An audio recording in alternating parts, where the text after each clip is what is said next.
Aujourd'hui, les Noirs, ce ne sont pas nécessairement des ouvriers, des ménagers. Ce ne sont pas nécessairement des ménagers aujourd'hui. En vérité, surtout avec la frustration qui est en train de naître en ce moment, Ouais. les Noirs n'auront jamais une place égale aux Blancs dans ce pays. Mais s'ils ne veulent pas qu'on reste chez eux, on ne peut pas leur en vouloir pour ça, c'est chez eux. On a chez nous aussi, Non, mais retournant chez nous. il y a des enfants qui sont nés ici.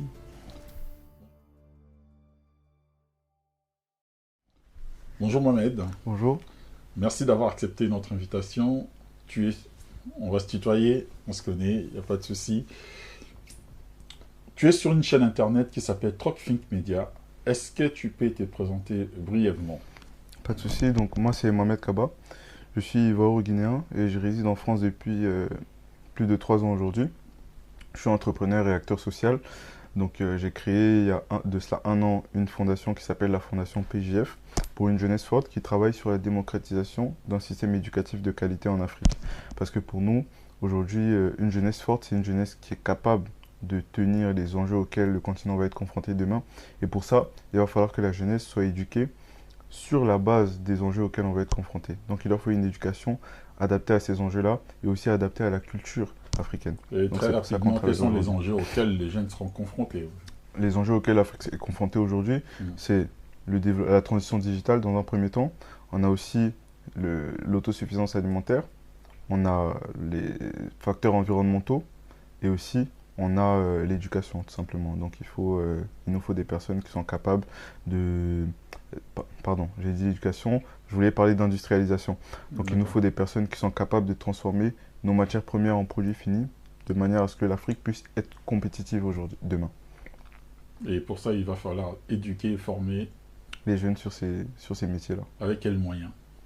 Alors, bien entendu, comment on fait aujourd'hui? Alors, il va falloir, je veux dire, il y a des actions qu'on peut être amené à mettre en place aujourd'hui à notre échelle. Moi, j'ai eu l'occasion de faire quelques déplacements avec Monsieur Chun Yang, que vous connaissez certainement. Mm. Et il y a une idéologie qu'il prône qui m'a beaucoup inspiré.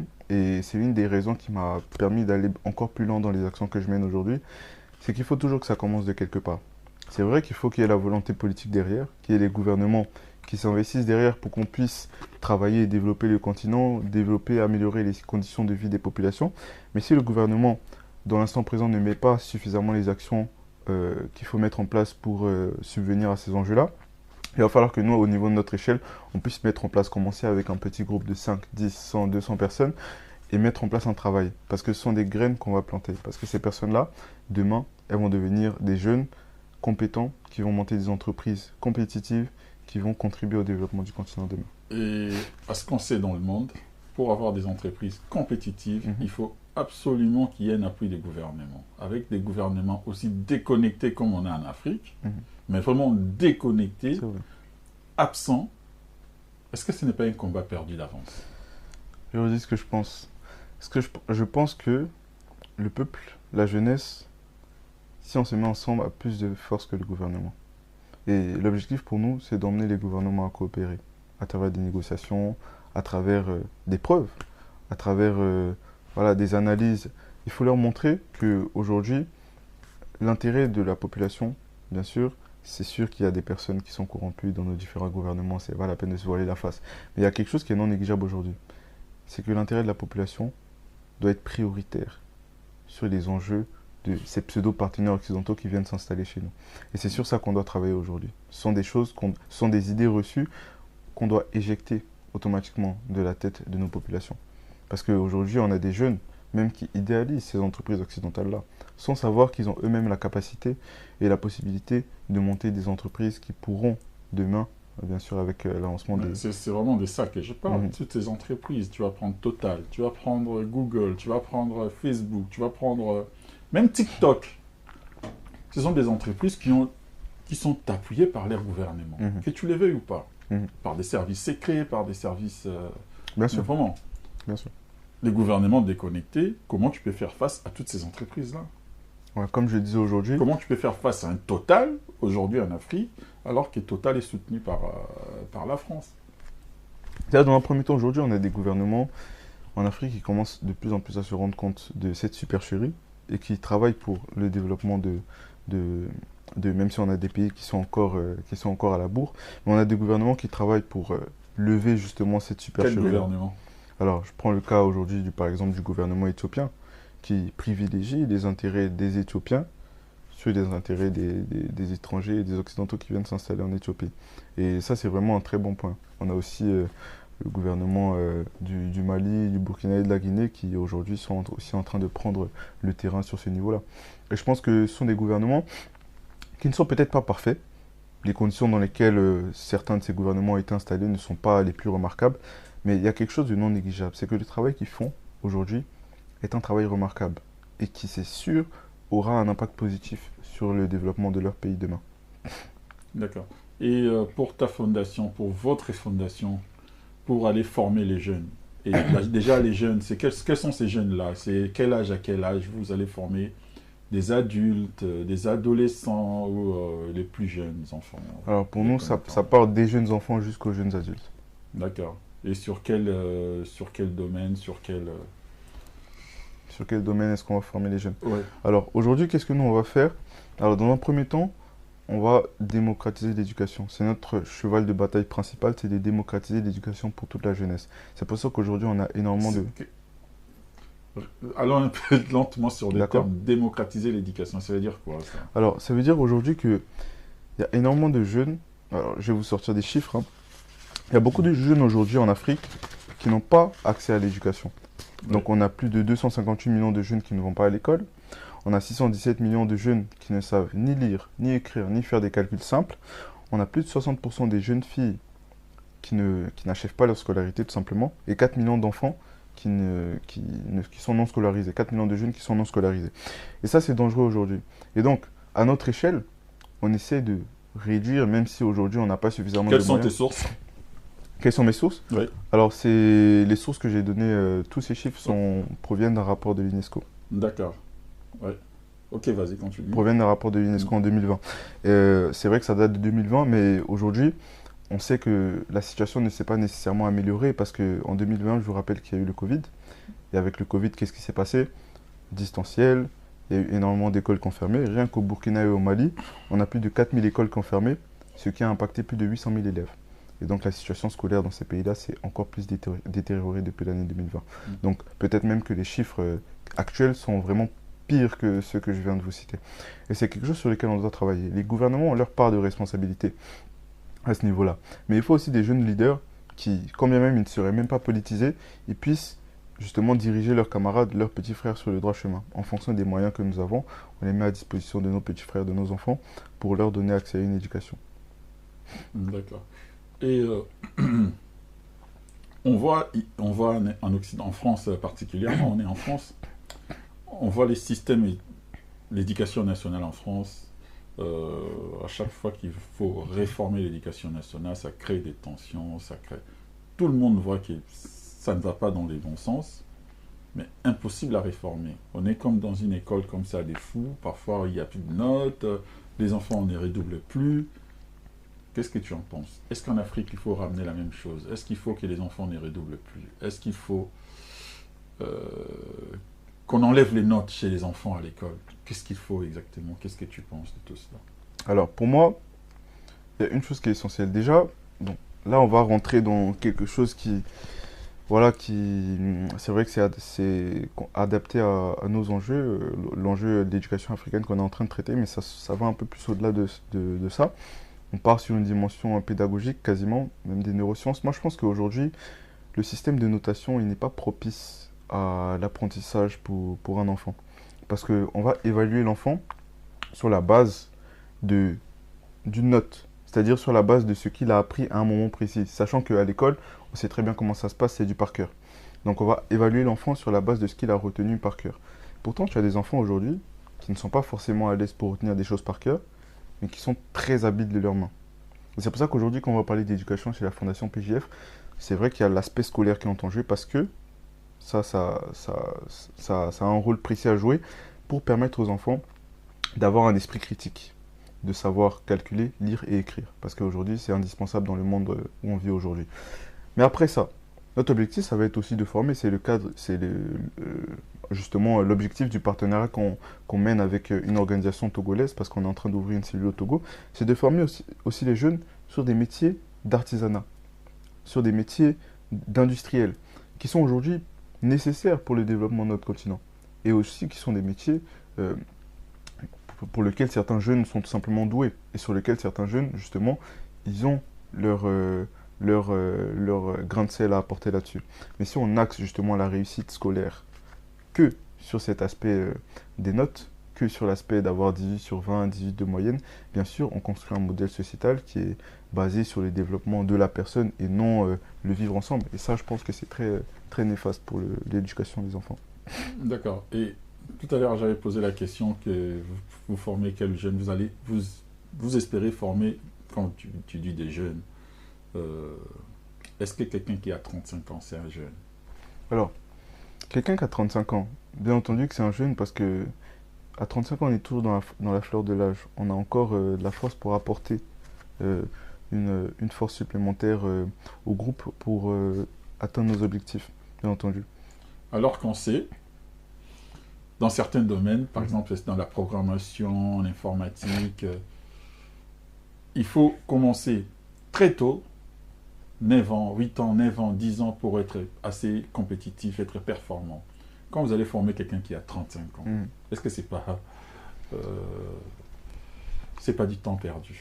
Alors pour moi non, parce que bien entendu que notre cible principale, ce sont les jeunes enfants jusqu'aux adolescents, parce que c'est là-bas qu'on plante les graines, comme on disait.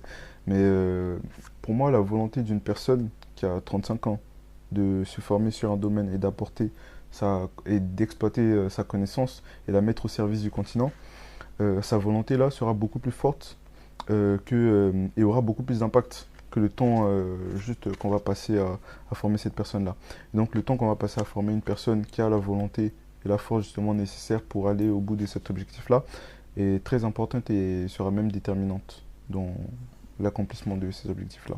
Et d'une manière générale, quand tu regardes en Afrique, quels sont les domaines qu'il faut développer, appuyer pour aider un peu l'Afrique à aller de l'avant? Les domaines qu'il faut développer, Oui. pour moi, le plus important en ce moment, c'est le domaine de l'industriel. C'est le domaine de l'industriel. Il n'est pas prioritaire, il n'est pas nécessairement prioritaire. Celui qui est prioritaire, c'est l'autosuffisance alimentaire. Mais l'un des plus importants, c'est l'industrialisation. Parce Et qu'aujourd'hui, on sait que l'industrialisation à l'occidental, mhm, c'est ce qui cause la pollution, le réchauffement climatique. C'est ce qu'on veut aussi ramener en Afrique, quoi, en quelque bon, sorte. alors, justement, il ne s'agit pas de ramener cela en Afrique. Je pense qu'aujourd'hui, en Afrique, on a les moyens, justement, d'exploiter nos ressources de manière responsable. De manière responsable. Parce que ce qui cause justement cette pollution-là, c'est l'influence. Ce qui causerait cette pollution-là, c'est l'influence occidentale. Parce qu'aujourd'hui, on a eu le cas du cacao. La Côte d'Ivoire est le premier producteur de cacao. Comme j'ai dit, je suis ivoiro-guinéen. Mm. Et j'ai vu Mais ils ont tout du au... mal à manger de chocolat. Ah oui, Mm. parce que le chocolat est trop cher. Et c'est pour ça qu'on doit être compétitif sur cet aspect-là. Il faut former les jeunes justement à pouvoir transformer cela. Et ça ne va pas nécessairement apporter la pollution parce que je pense même qu'on a des compétences, on a des ressources plus éco-responsables que les ressources qui sont exploitées en Occident pour industrialiser. Comment vous espérez, comment, dans votre fondation, ça me fait un peu Mhm, rigoler, une situation qui existe depuis 50 ans. mhm, Parlons de la Côte d'Ivoire qui produit du cacao et qui n'en mange pas, qui ne mange mhm, pas de chocolat. mhm. Une situation qui existe depuis 50 ans, comment vous espérez avec vos petits bras changer les choses? Alors, dans un premier temps, je pense que alors, c'est un peu vicieux de dire qu'on a des petits bras dans un premier temps déjà, parce qu'on a la force de la jeunesse avec nous, ça Euh, c'est important de le dire, et les choses ne sont pas pareilles qu'elles étaient il y a 50 ans. ah ouais? À 50 ans, je peux vous dire qu'on avait...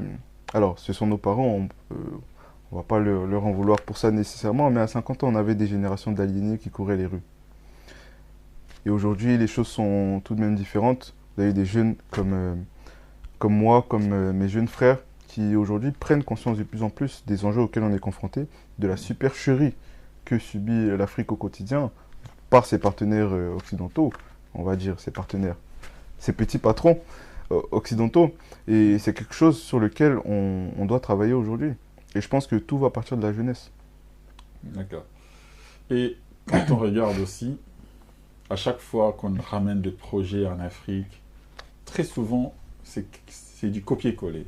On copie quelque chose là, ici, et puis on va coller là-bas. Est-ce que ça ne dessert pas l'Afrique? Est-ce que c'est pas à cause de ça que l'Afrique est toujours un peu à la traîne? Ça dessert totalement l'Afrique. Ouais. Ça dessert totalement l'Afrique. Parce que comme je disais, on a nos propres enjeux. On a nos propres enjeux à développer aujourd'hui. On est confronté à des réalités auxquelles les puissances occidentales ne sont pas forcément confrontées. Et donc aujourd'hui, il faut que justement toute l'éducation qu'on va transmettre à nos jeunes elle soit adaptée justement aux enjeux auxquels on est confronté. C'est pour ça que j'aime beaucoup le modèle canadien. C'est vrai que le Canada, en ce moment, ils ont une politique migratoire forte, mais elle a une raison précise.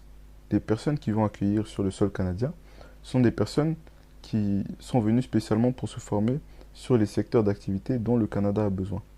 Et c'est pour ça qu'aujourd'hui, on a une majorité de jeunes qui restent en Occident. Et les Africains acceptent ça. Voilà.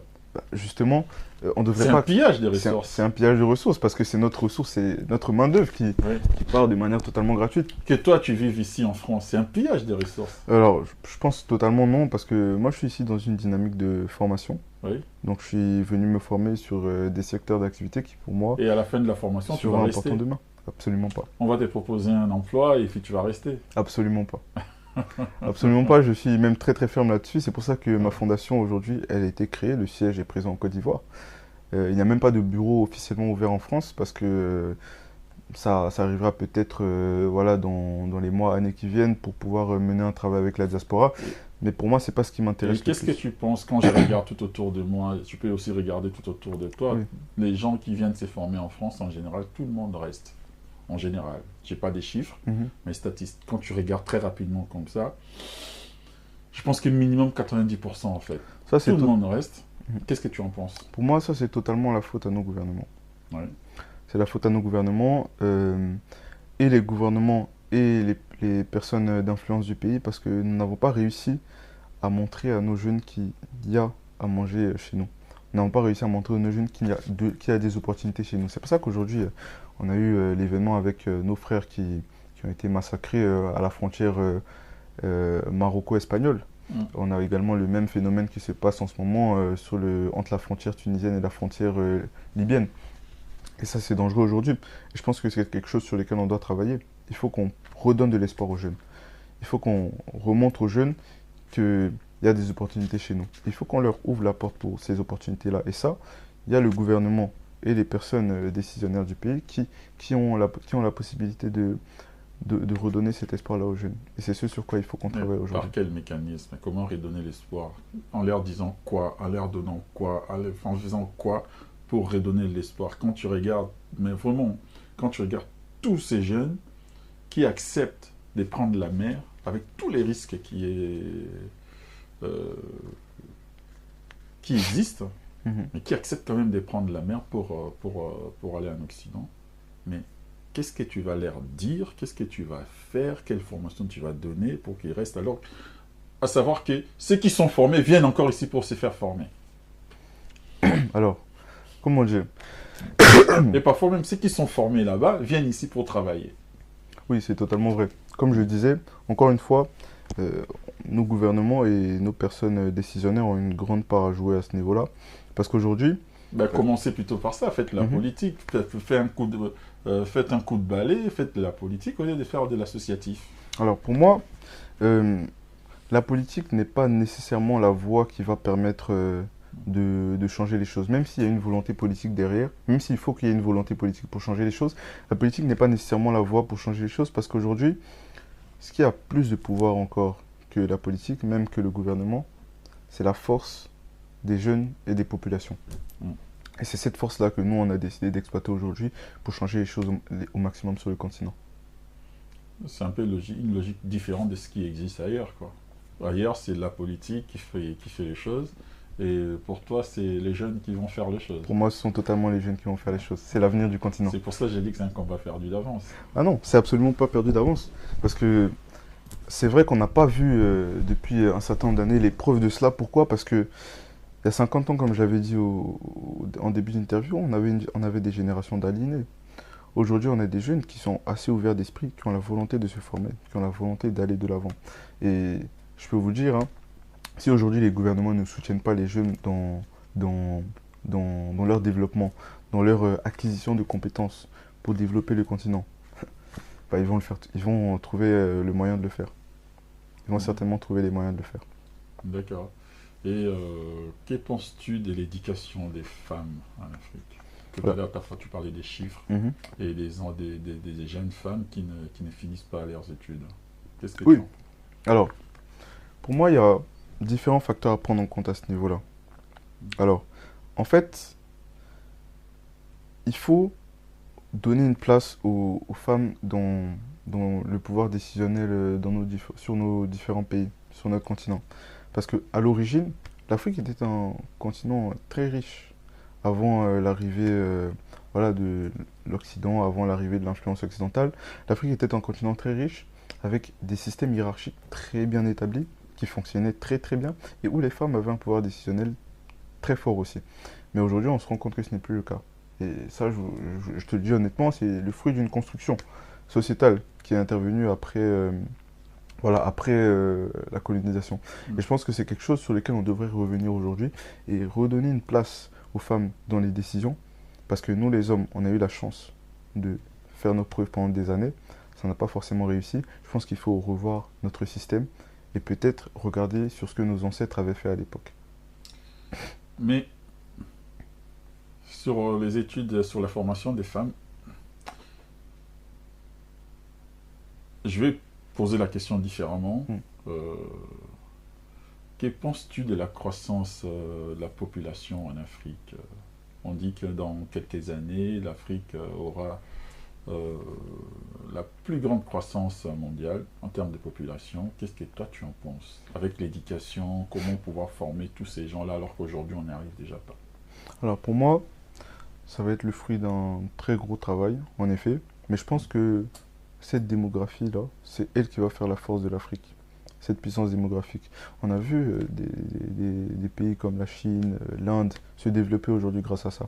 Alors pourquoi pas nous? Bien entendu, on ne va pas copier notre modèle. Il faut qu'on bâtisse quelque chose qui est adapté à nos réalités à nous. Mais je pense que c'est ce qui va faire justement notre force aujourd'hui. Parce qu'à l'inverse de certains pays, cette démographie-là, elle Est-ce est est-ce que, essentiellement jeune. est-ce que ce n'est pas une erreur de comparer l'Afrique à la Chine? La Chine c'est un pays, Mhm. l'Inde c'est un pays, mais en Afrique on parle des Afriques. On parle, c'est différents pays, chaque pays gère un peu sa politique à sa façon, la sauce un peu à sa façon. Et ce n'est pas une erreur stratégique de prendre les cas de la Chine ou de l'Inde et puis euh, de la comparer Justement, à l'Afrique. c'est là où j'allais parler de nos enjeux. Pour moi, aujourd'hui, c'est quelque chose que les Africains n'ont pas nécessairement pris en compte, mais pour développer l'Afrique, des collaborations interétatiques vont être essentielles et même indispensables pour subvenir, pour surmonter les enjeux auxquels on est confronté aujourd'hui. Ouais.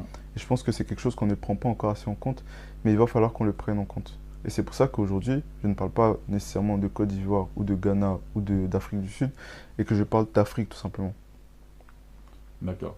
Et où je voulais en venir, quand tu regardes, quand tu traînes un peu dans les milieux intellectuels ici, Mhm. parfois, ils expliquent que euh, la, une, la démographie, une démographie telle que ça se prévoit en Afrique, c'est un danger pour l'Occident.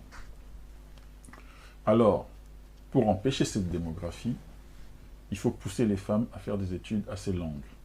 Parce qu'une femme qui fait des longues études, c'est une femme qui fait moins d'enfants. Qu'est-ce que tu en penses? Ah, c'est totalement vrai parce que évidemment, dans nos sociétés traditionnelles, voilà, les femmes faisaient des enfants déjà très jeunes. Aujourd'hui, avec les études, c'est évident que ce sera quelque chose qui sera voué à être retardé si les personnes elles font de longues études.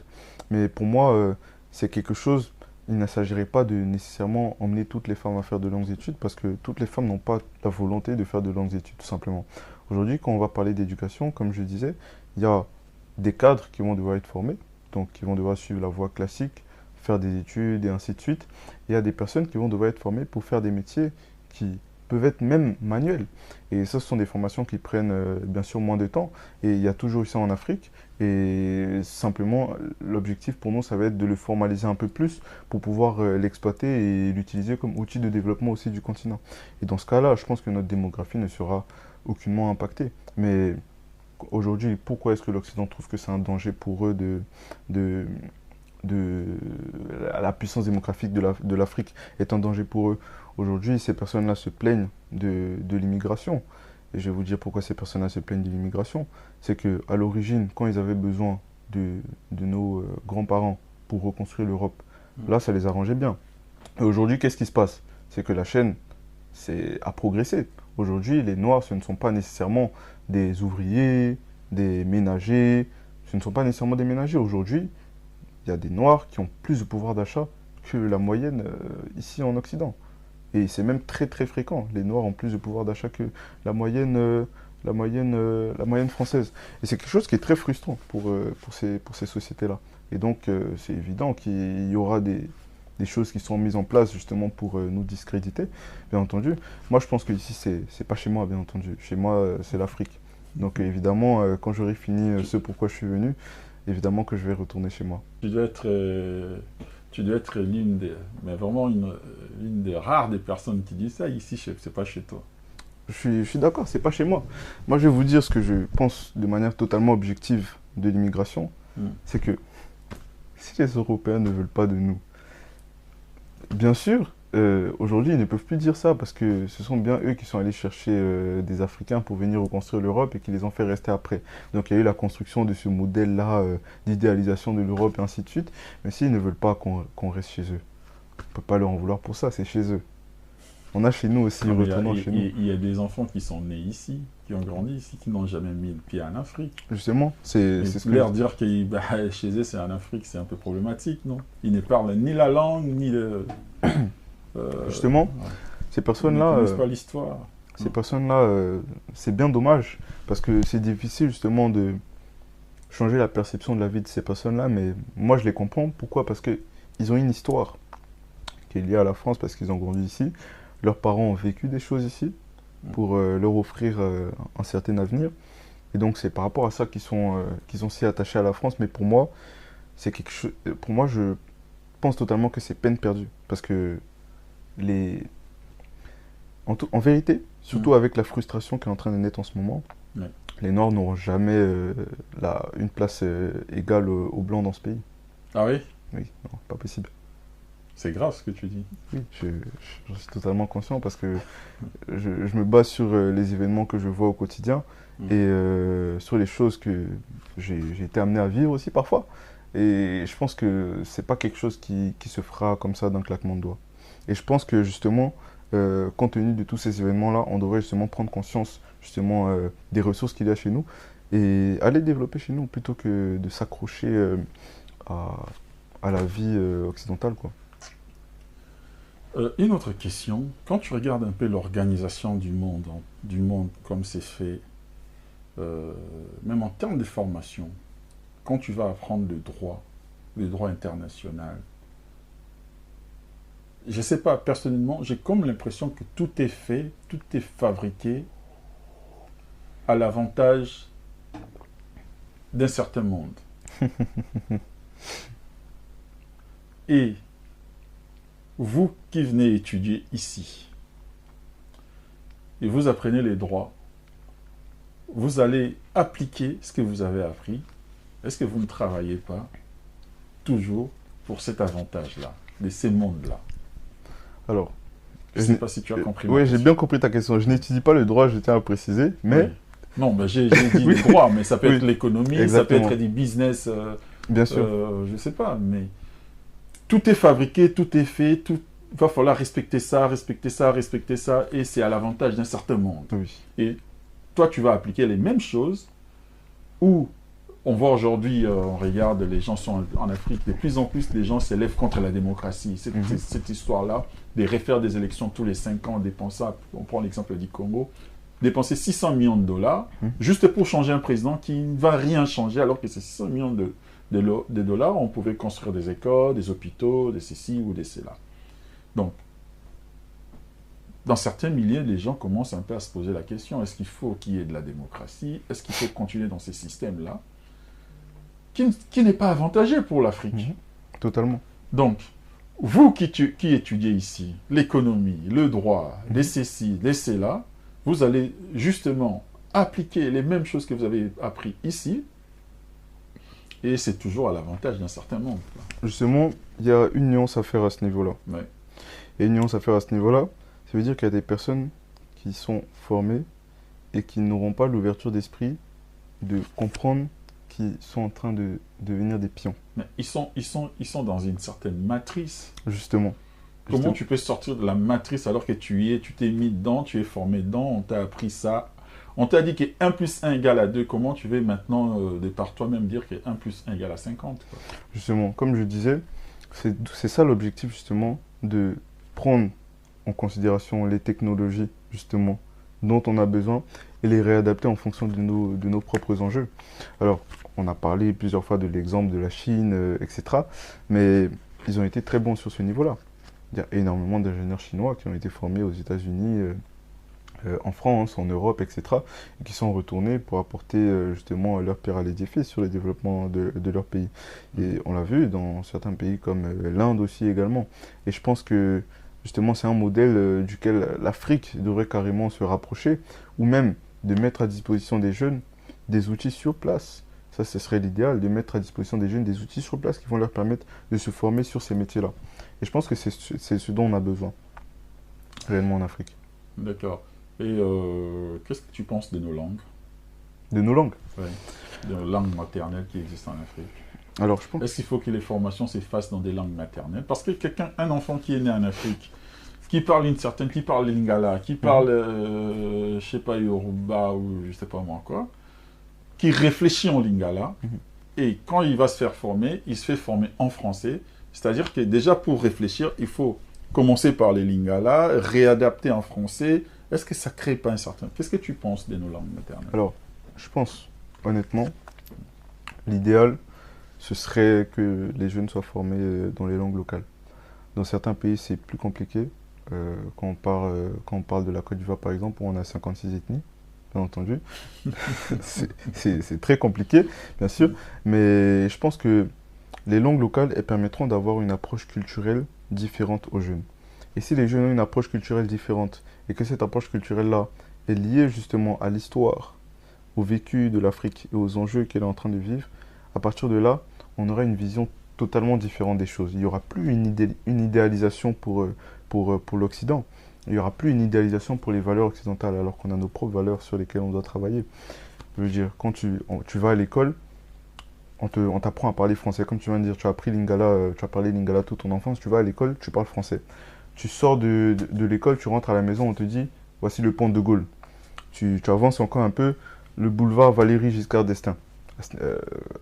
De ce point de vue-là, c'est pas possible pour nos jeunes de comprendre justement qu'il y a de la valeur chez eux. Parce que tout de suite, ils vont commencer à idéaliser justement les endroits d'où proviennent ces personnes-là dont ils entendent le nom. On va à l'école aujourd'hui, on nous enseigne l'histoire de Gaulle pendant la Seconde Guerre mondiale. On ne sait pas ce que Lumumba a fait. On ne sait pas ce que Thomas Sankara a fait.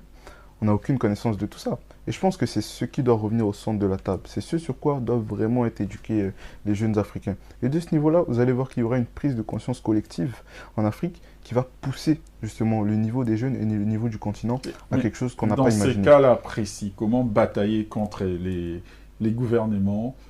Quand on regarde en Afrique, on a des programmes d'éducation nationale. Tu vas au Congo ou au Gabon, tu as un programme d'éducation nationale qui date d'il y a 60 ans, avant la colonisation. Et c'est ce qu'on applique encore aujourd'hui. Comment batailler contre ces gouvernements pour changer les programmes, pour réadapter, alors qu'il y a, je dirais, peut-être une mauvaise foi. L'effet papillon. C'est-à-dire? Alors, l'effet papillon, c'est un concept qui est très très simple. C'est-à-dire que aujourd'hui, lorsque je vais me lever et que je vais décider de prôner une certaine idéologie, et que d'autres jeunes vont petit à petit se reconnaître dans cette idéologie-là que je prône, ensemble, on va impacter de plus en plus de jeunes à travers le pays et le continent. Et je pense que si aujourd'hui, on n'a pas le soutien des gouvernements pour développer justement les compétences des jeunes sur certains domaines qui sont importants pour l'Afrique, eh bien, il va falloir qu'on se débrouille pour faire sans. Du moins jusqu'à ce qu'on réussisse à obtenir l'aval de ces gouvernements-là. Bien sûr, il y a des pays qui le font. Mais je pense aujourd'hui qu'il ne faut pas nécessairement attendre justement que ça vienne des gouvernements. Comme je le disais, moi j'ai pu effectuer quelques voyages avec Tion Yang, que vous connaissez sûrement, ancien proche de Barack Obama et agriculteur en ce moment. Donc une de ces idées qui m'a profondément inspiré et qui m'a poussé à aller plus loin dans tout ce que je développais comme activité, c'était qu'on commence toujours de quelque part. On commence toujours de quelque part, on part toujours de quelque part. Et à vouloir changer l'Afrique, si on veut partir de choses forcément trop grosses, on risque de ne pas aller nulle part. Pour l'instant, il y a des moyens qui sont mis à ta disposition. Peu importe leur taille, peu importe combien ils sont petits. Et c'est de là qu'on commence. Et à partir de là, en commençant, ce jeune-là, qui a monté une entreprise dans le domaine de l'industriel, il va influencer d'autres jeunes à monter des entreprises dans le domaine de l'agriculture, qui va influencer d'autres jeunes à monter des entreprises dans le domaine de l'électronique. Les entreprises, c'est ce qui existait déjà. Aujourd'hui, quand tu regardes en Afrique, il y a toujours des gens qui sont un peu dans l'informel, des petites entreprises. Ils survivent. Mais ça va être toujours la continuité de petites entreprises par-ci, par-là, et sans vraiment être compétitif dans le monde. Justement, c'est ça notre objectif. Ça va être justement d'accompagner ces personnes-là et de les emmener vers quelque chose de beaucoup plus organisé et qui aura beaucoup plus d'impact. C'est-à-dire, aujourd'hui, notre objectif, c'est vrai, c'est d'accompagner les jeunes dans le développement de leurs projets. Bien sûr, des projets qui s'inscrivent dans le développement africain, mais justement, à terme, l'objectif, c'est qu'ils puissent obtenir, justement, créer des sources de travail, créer des sources d'emploi avec ces différentes entreprises-là qui vont créer, qui puissent répondre à des problématiques indispensables pour le développement de l'Afrique avec ces entreprises-là. C'est pour ça qu'aujourd'hui, on va travailler avec des devanciers, avec des organismes privés, pour la plupart, sur des solutions de financement pour les jeunes, des solutions de financement pour les entreprises et jeunes, qu'on organise des levées de fonds pour scolariser des jeunes, financer des formations sur des domaines qui s'inscrivent, bien entendu, dans les développements de l'Afrique. Déjà, comment vous financez la fondation? Comment on finance la fondation? Alors, pour être honnête avec vous, on s'est lancé sur fonds propres. Du coup, avec la fondation, nous sommes lancés sur fonds propres. Et petit à petit, on commence à avoir des partenaires de plus en plus engagés à nos côtés. Et c'est de là qu'on obtient du financement pour nos différentes activités. D'accord. Est-ce que tu as d'autres sujets à aborder que tu voulais... Que je voulais aborder? Ouais. Laisse-moi regarder rapidement. Je pense que là, pour l'instant, on a fait le tour de... Ah oui, excuse-moi. On n'a pas parlé de digitalisation nécessairement au niveau de l'éducation. Oui. Parce que je pense que la digitalisation, c'est quelque chose qui va avoir un impact vraiment positif sur l'éducation des jeunes Africains. Parce qu'aujourd'hui, on est face à un monde qui est de plus en plus digitalisé. Un monde qui se digitalise de plus en plus. Et nous, on a la volonté que l'Afrique soit compétitive. Et pour que l'Afrique soit compétitive, il faut qu'il y ait des jeunes qui soient formés sur les métiers de demain. Et pour cela, il faut intégrer les outils digitaux dans justement l'éducation des jeunes aujourd'hui. Et c'est l'une de nos missions justement avec la formation. C'est un projet grandiose. Bien sûr. Bien sûr. Mais ça part toujours de quelque part. Ouais, d'accord. Et autre chose? Pour l'instant, ce sera tout. J'écoute Est-ce que des questions. La fondation, aujourd'hui, si on veut intégrer, faire partie de la fondation, il y a des procédures et il y a quoi exactement si on veut faire partie? Alors, bien entendu qu'il y a des procédures, donc ça dépend si vous voulez intégrer le secteur des bénévoles ou le bureau exécutif. En fait, qu'est-ce que nous on va faire aujourd'hui? On a trois axes principaux de développement. Premièrement, on aura le réseau d'affaires PJF. Donc c'est un réseau au sein duquel vous trouverez voilà, des personnalités, des entrepreneurs, des devanciers, en tout cas qui sont assez développés sur un certain domaine. Donc du coup, pour accéder à ces réseaux-là, ça se fait éventuellement sur étude de dossier. Donc ce sont ces personnes-là qui nous aident après à former des jeunes, à faire des masterclass avec des jeunes, qui apportent justement leur expérience aux jeunes qui développent des projets. Ensuite, on aura le volet mentorat PJF. Donc du coup, c'est des jeunes qui vont venir nous présenter des projets qui s'inscrivent dans le développement de l'Afrique. Et nous, qu'est-ce que nous faisons? Nous les accompagnons sur le développement de ces projets-là. Et on a le troisième volet qui concerne justement l'aspect bénévolat.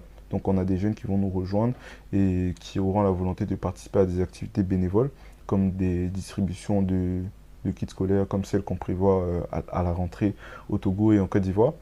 Ou alors ça peut être des masterclass, des ateliers, on va appeler ça comme ça, avec des jeunes ou des enfants, des orphelinats, des enfants des quartiers un peu plus précaires, etc. Donc ce sont des jeunes bénévoles qui vont nous appuyer justement sur ces activités-là. Donc là vous avez trois secteurs d'activité de la Fondation PGF et bien sûr à l'intérieur il y a différents axes qui permettent d'accéder à une panoplie d'enjeux. La fondation est basée en France ou en Guinée, Côte d'Ivoire? La fondation est basée en Côte d'Ivoire. D'accord. Elle a été créée là-bas. Ok, je pense que j'ai fait le tour. Je sais pas si je vais avoir une autre question. Est-ce que tu as des conseils à donner aux autres jeunes comme toi, hein? Des conseils, des orientations? Parce que tout à l'heure, je sais pas, on a parlé du problème d'orientation Oui, des jeunes. bien sûr, bien sûr. Et quand tu regardes rapidement aussi, tous les jeunes, ils sont en train de faire le droit, l'économie, peut-être même le digital. Oui. Alors que quand tu regardes les domaines dont on a besoin en Afrique, c'est plus l'agronomie, c'est plus... si tu avais des conseils à donner. Alors, par rapport à tout ça, je pense aujourd'hui que on a besoin de jeunes formés dans tous les différents secteurs, parce qu'on a besoin de cadres, on a besoin d'ouvriers, ainsi de suite. Mais si je peux donner un conseil aux jeunes à ce niveau-là, c'est de ne pas se tromper de combat.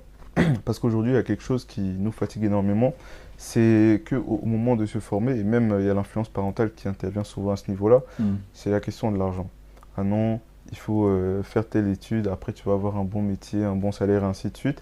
Mais comme je le disais au début, on a des parents qui ont grandi dans certains systèmes et qui ne comprennent pas forcément aujourd'hui ce à quoi on est confronté aujourd'hui. L'Afrique a du potentiel. Aujourd'hui, il y a énormément de choses qui sont en train de se développer en Afrique. C'est le seul continent où tout est à faire. Et donc, peu importe le secteur d'activité sur lequel vous allez vous lancer, il y aura des choses à développer. Donc, pour moi, il faut cibler justement ces enjeux-là. Il faut cibler les endroits où il y a le plus de besoins en Afrique et s'orienter vers ces domaines-là et monter un projet concret. C'est ce que je peux conseiller aux jeunes, de ne pas se tromper de combat. Et les premiers besoins pour Le l'Afrique? premier besoin pour l'Afrique, comme je disais, c'est l'autosuffisance alimentaire. Donc, ça sera l'agronomie, l'industrialisation de nos matières premières agricoles. Voilà, donc ça, ce sont les métiers vraiment d'avenir en Afrique. Et donc, c'est ce qui va apporter le plus de valeur ajoutée dans les années à venir. Parce que comme tu le disais en début d'interview, l'Afrique est en train de grandir démographiquement. Donc, bientôt, on sera des millions en plus sur le continent. Ça fait plus de bouches à nourrir. Et on sera confronté à la famine. Voilà, donc c'est pour ça qu'il faut travailler là-dessus. On commence à peine de travailler là-dessus. Et on sera en retard. Et bientôt, ça grandit, ça pousse, Et les réchauffements climatiques et tout cela, est-ce que vous pensez que dans quelques temps ici, comme vous projetez, on voit des prévisions ici. Quand tu regardes ici, il y a des prévisions avec les réchauffements climatiques. C'est l'Afrique qui sera exposée. Il y a une partie de l'Asie. Et l'Occident est bien. Il n'aura pas assez de problèmes. Et par rapport à tout cela, comment pousser les jeunes, mais vraiment, à être conscients et avoir une vision à long terme, à moyen ou long terme, de façon à affronter ces problématiques. En fait, ça fonctionne de manière très simple. En fait, il faut déconstruire certaines idées reçues. Et pour faire ça, ça passe tout simplement, en termes pour influencer une société en général, c'est ce que les gouvernements vont faire et c'est comme ça qu'on nous a inculqué de nombreuses valeurs et idées qui n'étaient pas forcément alignées avec nos principes africains. C'est du soft power. En fait, il va falloir, pour le coup cette fois-ci, il va falloir dire la vérité. Il va falloir qu'on mette en lumière des modèles forts qui sont en train de progresser et de mettre en place des actions concrètes et utiles dans les domaines d'activité que nous avons besoin. Quand je parle de modèles forts, je vais pas me priver de vous citer des noms. On a Seo Nyong aujourd'hui qui fait un travail remarquable avec la formation des jeunes sur l'agriculture au Sénégal.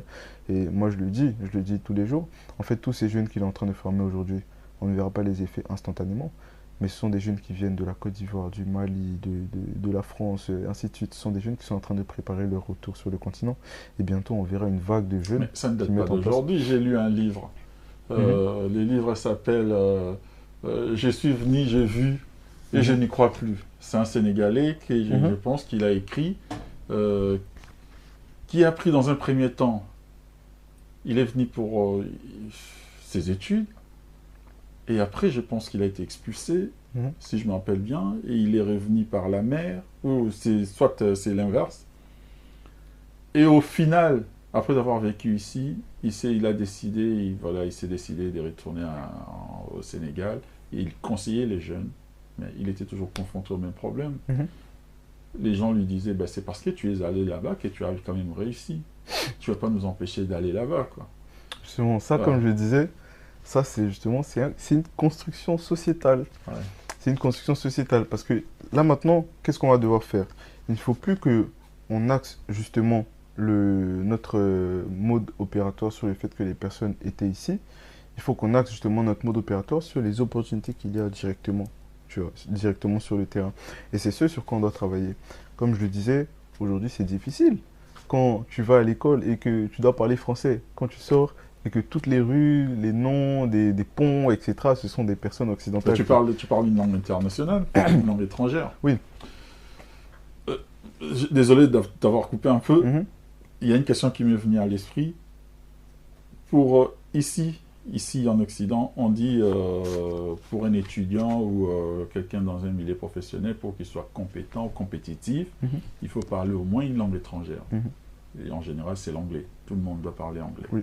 Et quand tu dis qu'il faut revenir sur nos langues maternelles, est-ce qu'on ne se contredit pas un peu? Est-ce qu'on n'empêche pas, on veut refaire le monde et empêcher les gens à être compétitifs Alors, ces personnes-là, ici en Occident, les gens,